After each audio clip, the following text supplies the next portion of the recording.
میں یہ کہہ رہا تھا کہ نبی کا منصب کیا ہے، نبی کا مقام کیا ہے، نبی کا مرتبہ کیا ہے. نبی حکم ہے، نبی جج ہے پوری انسانیت کے لیے. کوئی شخص نبی کو اگر حکم تسلیم نہیں کرتا تو اسے جان لینا چاہیے کہ وہ نبی کی گستاخی کر رہا ہے. نبی پوری انسانیت کے لیے گواہ ہے، نبی پوری انسانیت کے لیے دلیل ہے. برہان من ربکم، تمہارے پروردگار کی طرف سے برہان ہے. نبی کون ہے؟ وہ نیک کام کرنے والوں کو خوشخبری دینے والے بشیر ہے، برائی کے کام کرنے والوں کو ڈرانے والے نذیر ہے، اور پوری انسانیت کو بلانے والے داعی الی اللہ ہے. وہ کون ہے پیغمبر جن کی توحید کرنے کی ہمت کی ہے؟ ان کے کانوں تک یہ آواز پہنچا دیجئے کہ وہ پیغمبر سراج منیرا، چمکتا روشن چراغ ہے، جس چراغ سے پوری انسانیت کو روشنی ملی ہے. جنہوں نے اٹھنے بیٹھنے چلنے پھرنے جاگنے کاروبار کرنے زندگی گزارنے کا پورا طریقہ سکھایا ہے. ازدواجی زندگی ہو، عائلی زندگی ہو، خاندانی زندگی ہو، ساری زندگی کا طریقہ جس نبی نے سکھایا، یہ وہ پیغمبر ہیں جس پیغمبر کی محبت میں آپ جمع ہیں. ہم یہ آواز یہ پیغام اس اونچے اجلاس اور اسٹیج سے دینا چاہتے ہیں کہ یاد رکھنے کی بات ہے کہ جو پیغمبر اس دنیا میں تشریف لائے ہیں، یہ پیغمبر پوری انسانیت کے لیے بہترین نمونہ ہے. لقد جاءکم رسول من انفسکم، تم ہی میں سے جو پیغمبر آئے ہیں وہ پیغمبر کی شان یہ ہے کہ وہ پوری دنیا کے لیے نفع کا پیغام لے کر آئے ہیں. بزرگوں اور دوستوں، آج کا یہ اسٹیج اس حقیقت کا اظہار کر رہا ہے کہ مسلمان کبھی بھی نبی کی گستاخی کو برداشت نہیں کر سکتا. ایک مسلمان نے ایک یہودی شخص کے بات کو دیکھا، وہ پڑھا لکھا آدمی تھا، بیٹھا ہوا تھا، کچھ غور و فکر کر رہا تھا. وہ اس کے پاس گیا، پوچھا کہ آپ کون ہیں؟ کہا کہ میں ایک یہودی ہوں. کہا کہ آپ کیا کام کرتے ہیں؟ انہوں نے کہا کہ اس نے کہا کہ میں پی ایچ ڈی کر رہا ہوں. اس نے سے پوچھا گیا کہ تم نے پی ایچ ڈی اگر کی ہے تو تم کس نتیجے پر پہنچے ہو؟ تو اس نے کہا کہ مسلمان ہر چیز کو برداشت کر سکتا ہے مگر وہ نبی کی گستاخی کو برداشت نہیں کر سکتا. ہم قیامت تک کے لیے اس فیصلے کے ساتھ زندہ ہیں اور زندہ رہیں گے کہ جب کبھی نبی کے خلاف انگلی اٹھے گی تو ہم اس کو برداشت نہیں کریں گے. اس لیے کہ یہ ہمارا حق ہے. ہم اس سیکولر ملک میں جینے والے لوگ ہیں. ہم اس ملک میں گنگا جمنی تحقیق کے ساتھ جیے ہوئے آئے ہیں. ہم نے ہر ایک کا حق سمجھا ہے. یہ وہ دین ہے جو دین اسلام ہے. جس نبی نے ہمیں تعلیم دی ہے وہ اس بات کی تعلیم بھی دی ہے کہ اگر تمہارے قریب میں تمہارے پڑوس میں کوئی غیر مسلم ہے، چاہے وہ ہندو ہو، سکھ ہو، عیسائی ہو، وہ اگر پڑوس ہے وہ تمہارا پڑوسی ہے، تمہیں اس کا بھی حق ادا کرنا چاہیے. اس لیے بزرگان محترم، آج ہم سب کو چاہیے کہ اس ملک کے جو حالات بدل رہے ہیں ہمیں قانون کو ہاتھ میں نہیں لینا چاہیے. آج ہم بھی سپریم کورٹ سے امید رکھتے ہیں، ہماری انتظامیہ سے امید رکھتے ہیں، ہماری پولیس محکمے سے امید رکھتے ہیں کہ وہ انشاءاللہ ہمارے ساتھ انصاف کریں گے انشاءاللہ. لیکن یہ بات یاد رکھنے کی ہے کہ ہم اپنے دین پر قائم رہیں. ہمارے دلوں کے اندر جہاں محبت رسول ہے وہی عظمت رسول ہے، وہی نبی کی اطاعت ہونی چاہیے. نبی کی اتباع کے لیے ہم جٹ جائیں. یہ ہندوستان کی سرزمین میں جو حالات آئے ہیں ہمیں اٹھانے کے لیے آئے ہیں، ہم کو جگانے کے لیے آئے ہیں. ہم نے اپنے دین سے غفلت برتی ہے، ہم نے اپنے نبی کی سیرت سے غفلت برتی ہے. ہمیں اپنے نبی کی سیرت کو اپنانا ہوگا. جس نبی پر کتاب الہی اتری ہے وہ قرآن مجید ہے. اس قرآن مجید کو تھامنا ہوگا، اس قرآن مجید کو پڑھنا ہوگا، اس قرآن مجید کو سمجھنا ہوگا. یہ وہ کتاب ہے جو آج سے 1500 سال پہلے نازل ہوئی اور آج تک وہ اپنی اصلی شکل پر باقی ہے. جن لوگوں نے اس قرآن مجید کی 26 آیتوں کو قرآن مجید سے نکالنے کی تحریک اٹھائی، آج اللہ نے اس کا منہ بند کر دیا. ذلت اور رسوائی اس کے ہاتھ میں آئی، عزت کا منہ نہیں دیکھ سکا. جو بھی اللہ کی کتاب کے ساتھ ایسی گستاخی کرے گا اور نبی کی شان میں گستاخی کرے گا، اللہ ذلت اور رسوائی اس کے حصے میں لکھ دے گا.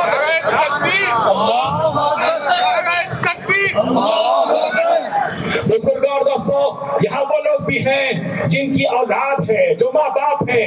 آپ کو ایک مسلمان ماں باپ آپ کی حیثیت سے زندہ ہونا رہنا ہوگا، اور آپ کی ذمہ داری ہوگی کہ آپ کی وہ اولاد جو آپ کے ہاتھوں میں پل رہی ہے ان کو دین سکھانا ہوگا، ان کو ایمان سکھانا ہوگا، ان کے دل میں اللہ کی محبت پیدا کرنی ہوگی، ان کے دل میں رسول کی محبت پیدا کرنی ہوگی، ان کو یہ سکھانا ہوگا، وہی بات سکھانی ہوگی جو حضرت یعقوب نے اپنی زندگی کے آخری لمحات میں اپنے بچوں سے خطاب کرتے ہوئے کہا تھا، لیما کہ ما تعبدون من بعدی، اے میرے بیٹا بتاؤ میرے مرنے کے بعد تم کس کی عبادت کرو گے؟ آج ہر باپ کو چاہیے کہ وہ اپنے بچے سے پوچھے، بیٹے میں اس دنیا سے جب چلا جاؤں گا تم کس کی عبادت کرو گے؟ بچے کی زبان سے یہ یقین لے کر ابھی مرنا ہوگا کہ ہمارا بیٹا، ہماری بیٹی، ہماری اولاد، ہماری نسلیں، ہمارے پوتے، ہمارے دوا سے اللہ کے دین پر، ایمان پر اور ایک خدا کی عبادت پر اس ملک میں اور اس دھرتی میں زندہ رہیں گے انشاءاللہ۔ بزرگوں اور دوستوں، جن دور دور علاقوں سے آپ تشریف لائے ہیں، میں آپ کے کاندھے پر ایک بوجھ ڈالنا چاہتا ہوں، ذمہ داری دینا چاہتا ہوں، اور یہ مسلم جوائنٹ ایکشن کمیٹی کرنول اور نندیال نے ایک عظیم الشان اجلاس جو منعقد کیا ہے، میں ان کو مبارکباد میں پیش کرتا ہوں۔ آپ کی ایمانی خیرت ہے، جس نے للکارا تو آپ نے اتنا بڑا مجمع ہماری آنکھوں کے سامنے کھڑا کر دیا ہے۔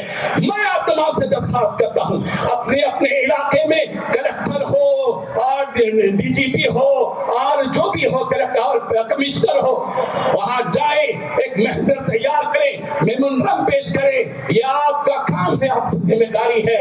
اور اس ملک کے اندر ہم سب کو اپنے دین سے جڑ کر زندگی بسر کرنی ہوگی، نبی کی سیرت کو اختیار کرو، اسلامی تشخص کے ساتھ اس ملک میں رہو۔ میں آپ کو مثال دینا چاہتا ہوں، یہ سکھ 2% سکھ برادری ہے، جہاں بھی دیکھی جاتی ہے نظر آتی ہے۔ ایسا کیوں نہیں ہوتا کہ اس ملک کی اتنی بڑی آبادی جو 14 تا 15% ہو سکتی ہے، اگر یہ مسلمان اپنے وہ تشخص کے ساتھ زندہ رہے جو تشخص نبی نے ہم کو دیا تھا، اور وہ داڑھی، وہ کرتا، وہ پاجامہ، وہ ٹوپی اور وہ پگڑی، وہ سوچ، ساری چیزیں، اور جمعے کی نماز اور 5 وقت نمازوں کی حاضری اذان کے ساتھ اللہ کی طرف رجوع ہونے کا مزاج پیدا کیجیے، انشاءاللہ اس ملک کے مسلمان غالب ہوں گے۔ وَأَنْتُمُ الْأَعْلَوْنَ، تم ہی غالب ہو اے مسلمانوں، تم ہی غالب ہو اے مومنوں، کب؟ ان کنتم مؤمنین، جبکہ تم ایمان والے ہو۔ یہ حالات پلٹتے رہیں گے، یہ حالات بدلتے رہیں گے، خدا کی قسم مسلمان اپنے ایمان کے اعتبار سے کبھی نہیں بدلے گا، نہیں بدلے گا، نہیں بدلے گا انشاءاللہ۔ بزرگوں اور دوستوں، ہم سب کو چاہیے کہ ہم ان تمام امور پر غور کریں اور اللہ کی طرف دوڑیں۔ فَفِرُّوا إِلَى اللَّهِ، اللہ کی طرف دوڑو، اللہ سے مانگو، اللہ کے سامنے گر گراؤ، نبی کی محبت میں زندگی گزارو۔ یاد رکھو، اگر اللہ کے نبی کی اطاعت کرو گے، کل قیامت کے دن جنت میں اس نبی کے ساتھ ہم انشاءاللہ زندہ رہیں گے۔ یہی ایک جذبے کے ساتھ میں نے آپ کے سامنے باتیں رکھی ہیں۔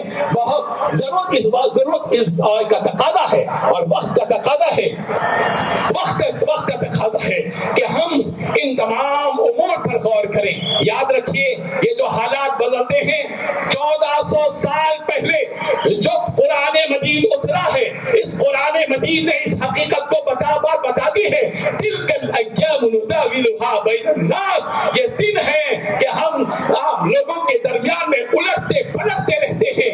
آج کل ایک کسی اور کی باری تھی، آج کسی اور کی باری ہے۔ حالات اللہ پلٹیں گے اور ایک وقت آئے گا انشاءاللہ جو تدبیر اسلام اور مسلمانوں کے خلاف کر رہے ہیں انہیں منہ کی کھانی پڑے گی انشاءاللہ، اور وقت آئے گا اور وقت بتائے گا کہ کس نے غلطی کی تھی، کس نے ناحق قتل کیا تھا، کس نے ناحق سازشیں کی تھی، کس نے ناحق اس ملک کی رعایا پر ظلم کیا تھا، یہ وقت بتائے گا مسلمانوں۔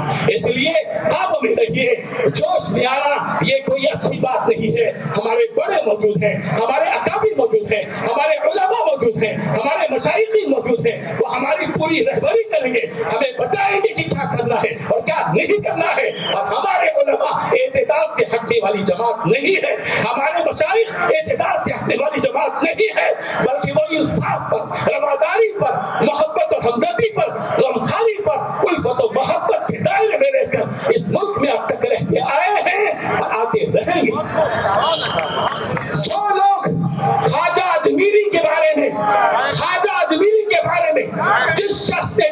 استعمال کیا ہے، خدا کی قسم میری زبان سے وہ لفظ نکل نہیں سکتا، لیکن اس نالائق کو یاد رکھنا چاہیے۔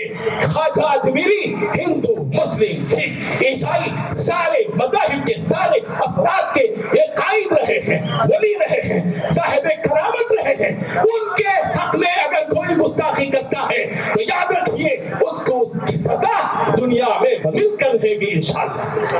نعرہ تکبیر، نعرہ تکبیر۔ اللہ تعالیٰ ہم سب کو جس جذبے کے ساتھ ہم آئے ہیں، امن کے ساتھ آپ کو رہنا پڑے گا، جوش میں ہوش نہیں کھونا ہوگا، بڑے اطمینان سے امن سے آئیے، محکمہ پولیس کا ساتھ دیجیے، امن کے ساتھ رہیے۔ ہمارا مقصد انتشار نہیں ہے، نہ ہمارے نبی نے ہم کو یہ سکھایا، نہ ہمارے اولیاء نے ہم کو یہ سکھایا ہے، سب کو سکھایا ہے یہی محبت کی باتیں ہیں۔ اللہ تعالیٰ اس اجلاس کو کامیابی سے ہم کنار کرے اور ہمارا یہ پیغام ان لوگوں تک پہنچے جن لوگوں تک پہنچنا چاہیے۔ اللہ تعالیٰ ہماری اس پیغام کو قبول فرمائے۔